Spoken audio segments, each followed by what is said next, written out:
Alright, so as discussed, every single button you can press, even pressing nothing in Yomi, is a commitment. Waiting is like the most basic one, and it takes 10 frames, which is why we see ready in 10 frames for both these guys. So if both players wait 10 frames, the game resolves frames as shown by the little frame counter here, going down from 3600 to 3590, until one, or in this case both players, are ready to act again. Now, if one player, as discussed, does a 10 frame commitment, like wait, while the other player does a 14 frame commitment, like punch, first of all, we'll see in the projections that one player is ready in 10 frames and one player is ready in 14 frames. So if we go ahead and resolve that, what we do is you can see we go ahead another 10 frames. This player on the left here finishes their commitment first. And so the game asks everyone what they want to do. This player on the right is still in the middle of a commitment and cannot act yet.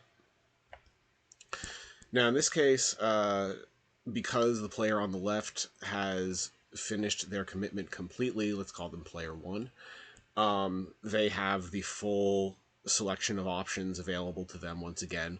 The player on the right, still in the middle of a commitment, has no options aside from whiff cancel, which we'll talk about later.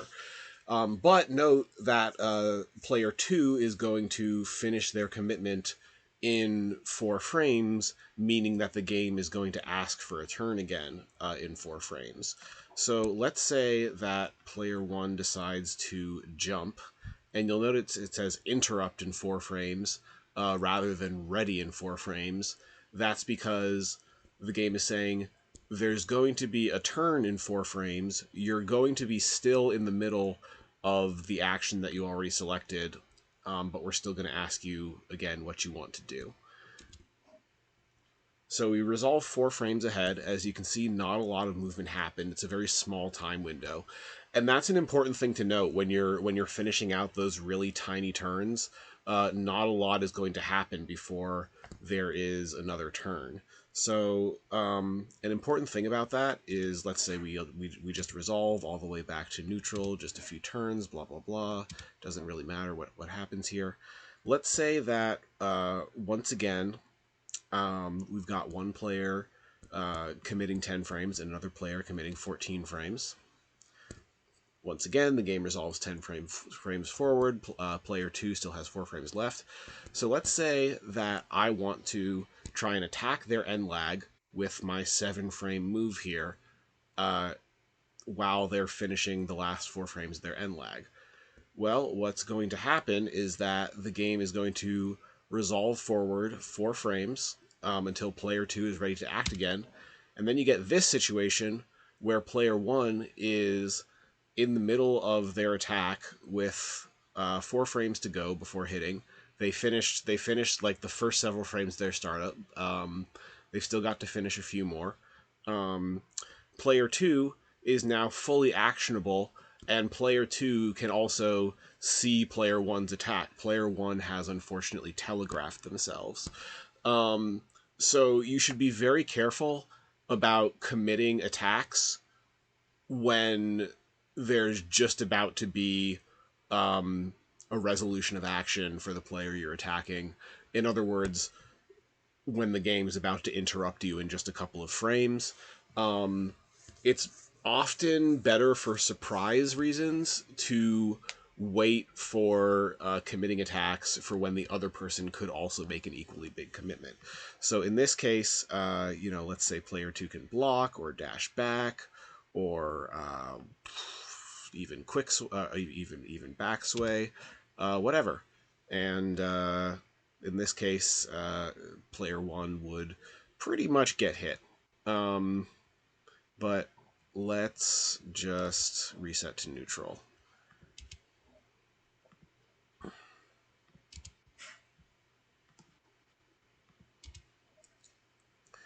Okay. So, if you go for larger commitments, the game, if both people go for larger commitments, the game will resolve more frames consecutively before interrupting either of you, because neither of you is finishing your commitments any sooner than that. So, for example, what's a relatively long move we can do? Okay, Skull Shaker is 26 frames. If we both commit 26 frames, then the game will just go ahead and resolve all 26 frames because both of our commitments were that long. Um, this is how you can catch people by surprise in neutral. So, for example, um, if someone is standing, oh, let's say here, um, and if I were to try and drop kick them uh, while they're doing a wait, drop kick takes 11 frames, their wait takes 10 frames. So that means at the end of that 10 frames, the game is going to ask them what they want to do. And look at that, my drop kick has not hit yet. They have time to react. They can go ahead and block that. They can go ahead and do anything else? Maybe not really. Maybe since it's only hitting in 1 frame away, they pretty much just have to block it. But nevertheless, it means that the attack will not have a chance to land and be successful.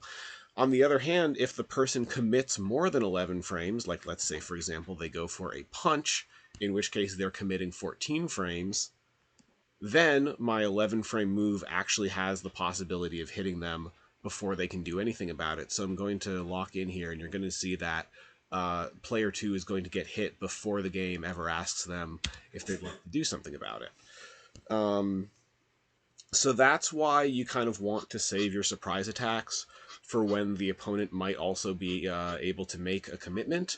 In other words, when they're actionable and have all their options available to them, because you're hoping that they're going to pick a button that is going to make them commit for so long that they get hit. Okay, let's talk about what free cancels are. So we have looked before about how if player 1 waits and if player 2 punches, then player 2 still has 4 frames of end lag to resolve when player 1 finishes their turn. But if we do a free canceled punch by flicking this little dial here, then you'll see that if player 1 waits and player 2 punches, when the wait resolves, even though player 2 is still in the middle of their punch, they can actually cancel that end lag into everything, their entire kit, just like they were completely in neutral. The only thing is, it costs them one of their free cancels. This is a big part of how poking works in Yomi Hustle. Because like say as player 1, I'm like, oh, I'm gonna jump up here and then maybe I can attack from this position. I don't really know what they're going to do. Oh, looks like if I like go here, I'll be able to do a dive kick on them, but I don't know whether or not they're going to be able to get out of the way in time. So I'm going to free cancel that just in case. And meanwhile, maybe player 2 is like, oh, I don't like the way they're looking above me, I'm going to dash backwards. So we both make these commitments, the game goes. Sure enough, the person who dive kicks misses, but thankfully they had a free cancel. They're immediately ready to do some kind of evasive action and get out of the way of whatever counterattack player 2 had ready to go. Compared to if they hadn't had that free cancel available and had done the same thing, where they got above player 2 and then went for a dive kick, but player 2 dodged backwards and it was not free canceled, then you would see that player 1 is completely vulnerable and could get smacked. So free cancels are a great way to kind of cover your commitments and make it so you're not committing too much. Now, the important thing to remember is that free cancels give you the ability to act on your opponent's turn. Um, so the reason that when player 1 gets above player 2 here and goes for a free canceled dive kick, the reason that they're able to act again in 11 frames is because player 2's backdash only takes 11 frames. If player 2 did so player 2's backdash takes 11 frames, they finish their commitment, they're ready to act again, and the free cancel on dive kick says that player 1 is allowed to act on player 2's turn. But on the other hand, if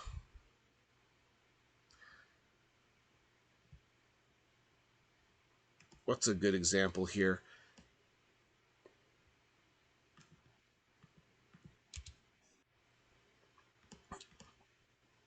If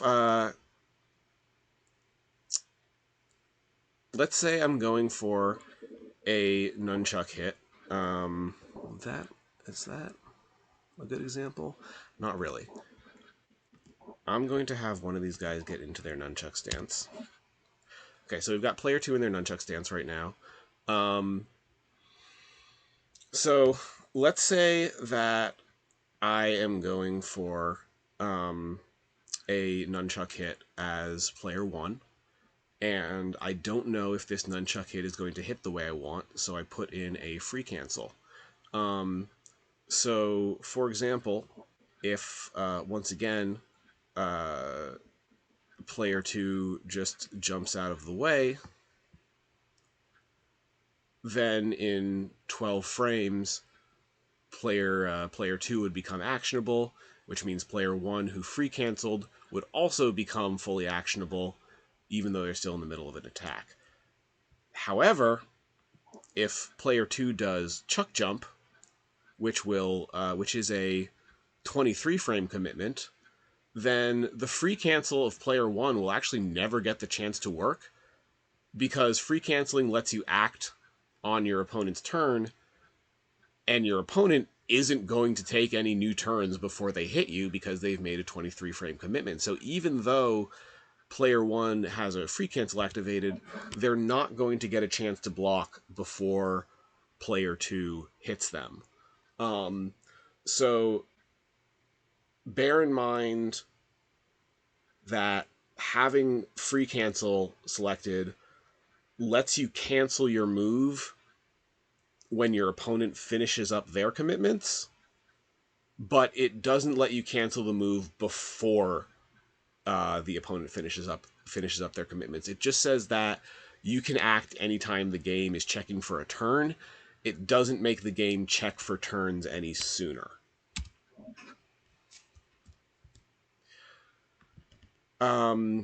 So as mentioned, you have 2 of these free cancels, and they're very important for poking, and you get them back either by blocking or by someone getting hit.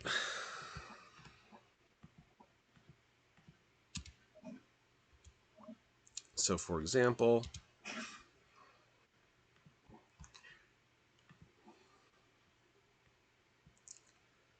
if player 1 attacks player 2 here and player 2 blocks, then player 1 gets 1 free cancel back, player 2 gets nothing for blocking.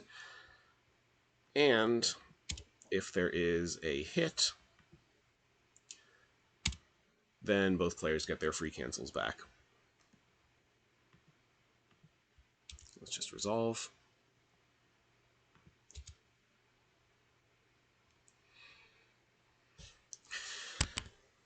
Let's talk briefly about how free cancels interact with those kind of like partial turns that we talked about.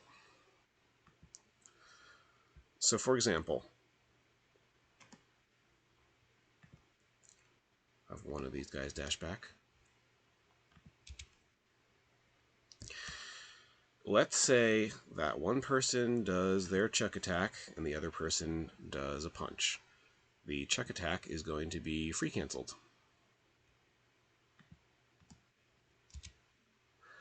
So the chuck misses. They're still in end lag, but player 2's punch finished 5 frames before player 1's nunchuck attack was ready, and player 1's nunchuck attack was free canceled, meaning they're allowed to act on the opponent's turn. So that wasn't the point I wanted to make. Reset.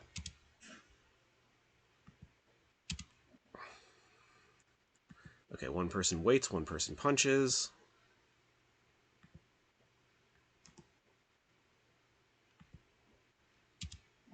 All right.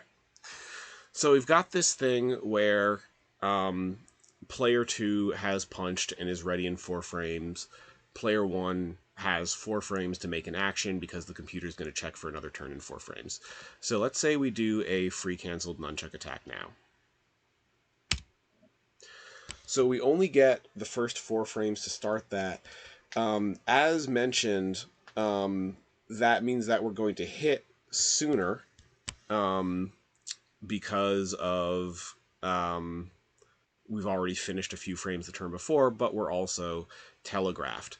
Now, the funny thing about having put a free cancel that is that our nunchuck attack is going to hit in only a few frames. In fact, let's make that clearer by moving these guys closer together.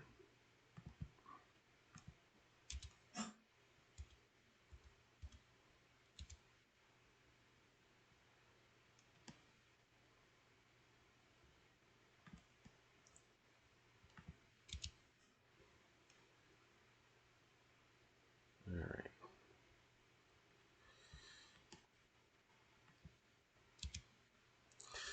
So we've got this situation where our nunchuck attack is going to hit in only a few frames because we did some of the startup while player 2 was finishing the end lag for their punch. But player 2 sees that coming. They have all the time in the world, practically speaking, to decide how they're going to block it or dodge out of the way or whatever makes sense for them. Or parry even, which would basically be a confirmed combo for them. You don't want to get parried; it basically gives away a free hit. But because of the free cancel, player 1 could also choose a different action. For example, say they go for the parry, player 1 could go for the throw, etc. So this is a situation where you're kind of being like, will I, won't I? You know, maybe I'm going for the throw here. So player 2 is like, oh, I should like do a short hop so that I can get out of the way of the throw and punish it. But then player 1 is like, actually, I'm just going to finish this really fast chuck hit that I'm about to do because I got, you know, some of the startup finish, and that would even beat throw, a 3-frame option, because there's only 3 frames left of nunchuck to do. This is used in Oki situations a lot, where players will like fake out a really intimidating move and just be like, "Oh, I'm gonna like stomp your lights out in 1 frame, but I free canceled it. Am I actually going to do it, or am I gonna cancel into a throw, etc." So you're gonna watch out for that. And then I think there was one more point about free canceling that I wanted to make. Oh right, so like, it's also great to know that in these types of situations where you might be just a few frames away from there being another turn, you might also really consider not going for a free cancel. So, like, for example, saying for a situation like this where player 2 is has punched. Let's put player 1 like here. Situation like this where player 2 has punched and is ready for 4 frames. Player 1 can dive kick and will hit in 12 frames. You might not want to free cancel here because all that's going to do is going to make you burn your free cancel in a way that the enemy's going to be able to really see it coming and like be able to punish it in some sort of obvious way, or at the very least get out of the way, or parry, God forbid.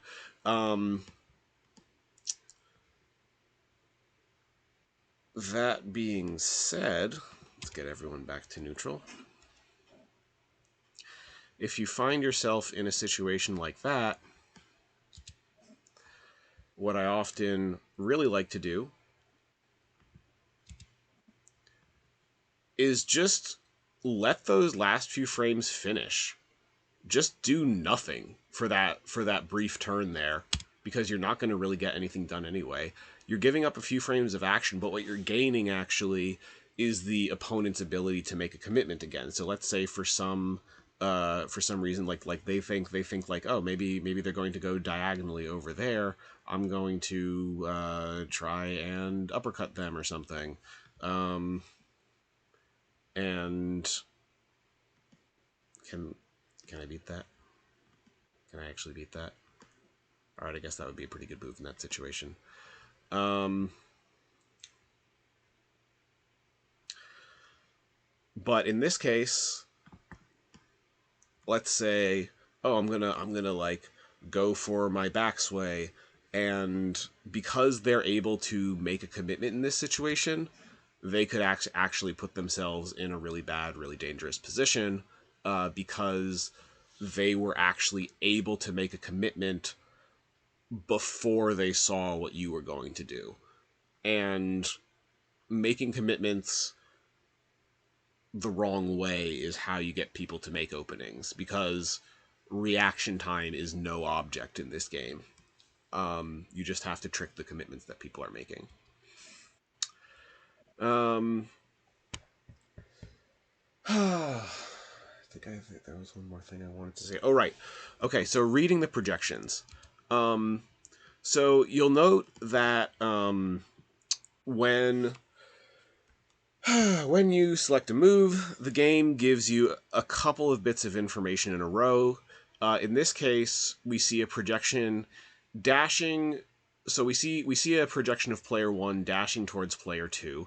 There's kind of like a brief pause, a brief hitch in the projection where it leaves behind a stamp that says interrupt at 10 frames before player one continues dashing forward.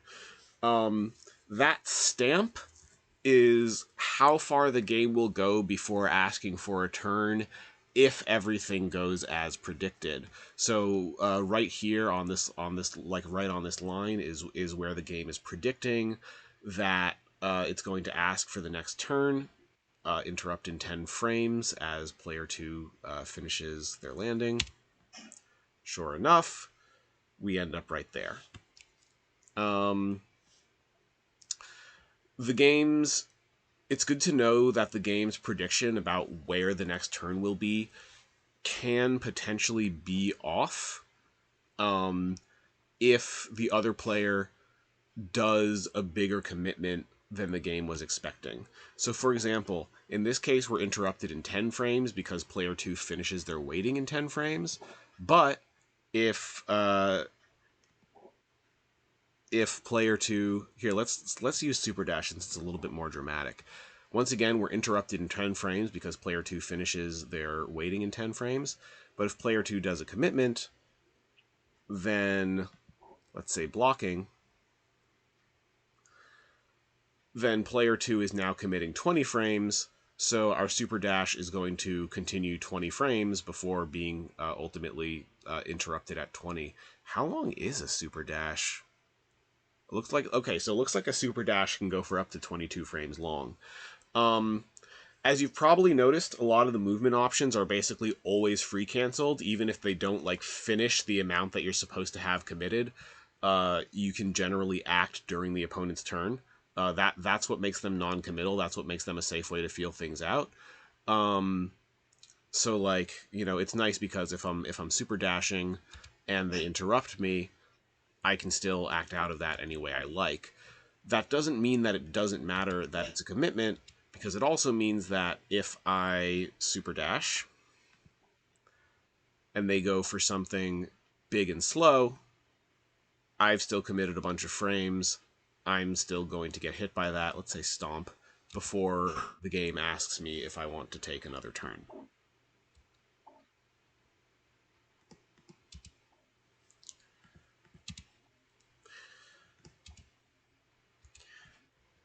So whiff cancel is kind of a last resort that you have if you swung and missed without a free cancel and you want to burn some of your burst meter in order to get out of your attack. It doesn't cost your entire burst meter the same way escaping from a combo does, but it's still pretty expensive. It's still about 80%.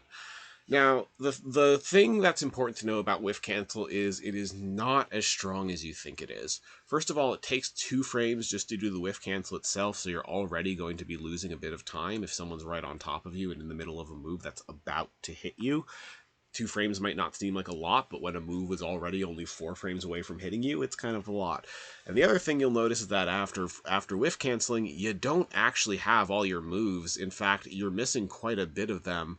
I've got about half my specials here. I don't have any movement or defensive options whatsoever. So it's good to know that whiff canceling might not actually save you, and it might be a lot smarter just to take the hit and try and use your burst to get out of the combo that you're about to get yourself into. That's everything I can think of sharing right now. I'm going to go ahead and process this video. Thanks so much for your time.